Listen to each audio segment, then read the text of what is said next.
may napulot akong ibon sa nasunog na bukid. Buti na lamang nakaligtas siya, kaya naman ganito ang ginawa ko.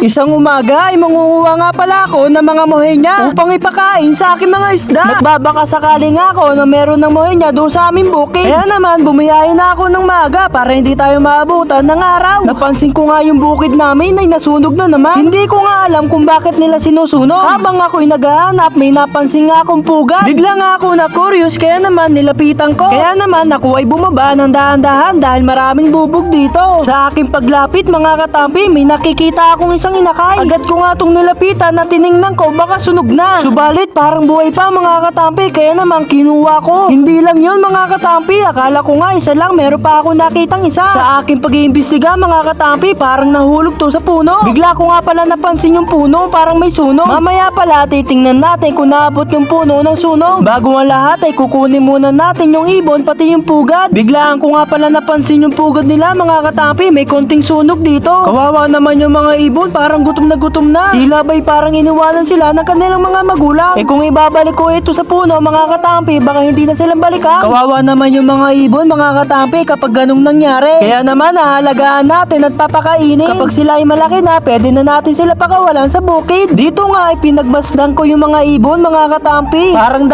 araw na sila na hindi kumakain. Buti nga mga katampi ay nakaligtas sila sa malakihang sunog. Grabe yung pugad mga katampi, talagang inabot. Bali doon ko nga pala nakita yun mga katampi. Sa palagay ko nahulog nga ito sa puno. Tapos tingnan natin yung puno mga katampi, baka nandito pa ang kanyang mga magulang. Subalit mga katampi, wala talaga ako makita. Sa aking palagay mga katampi, naabot talaga ito ng sunog. Tingnan nyo mga katampi, yung kulay brown na dahon, ayan po yung mga nasunog o nainitan. Sa palagay ko mga katampi, hindi lang ibon na naapektuhan dito. Maraming iba't ibang uri ng mga hayop ang mga nakatira dito. Kaya naman kaagad ako umuwi ng bahay para ma-rescue natin yung ibon. Kasi kawawa naman kung hindi siya mabubuhay. Nandito na nga ako sa aming bahay, pinagpaliban ko muna ang pangunguha ng mga mohinya. Kasi kailangan natin itong unahin. Hindi ko nga alam kung anong klaseng ibon yan mga katampi, kaya naman bibilan natin na makakain niya. Nagmadali na nga ako pumunta sa palengke mga katampi hanggang sa naiwanan ko yung cellphone, tapos pagbalik ko meron na ako nabiling saging. Tara mga katampi, sisimulan na nga pala natin itong pakainin. Alam ko ito yung kinakain ng mga ibon. Nagulat nga ako dito mga katampi, habang pumipitas ako biglang gumalaw to. Ginalaw ko lang yung pugad nila mga katampi, aba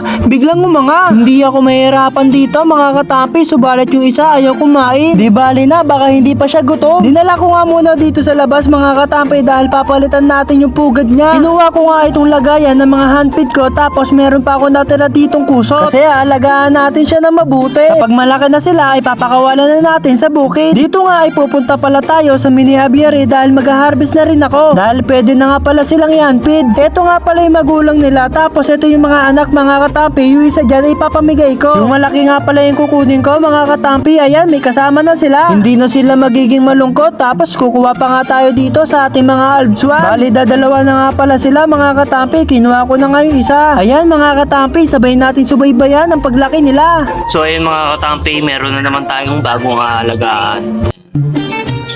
Kakatail mga katampi.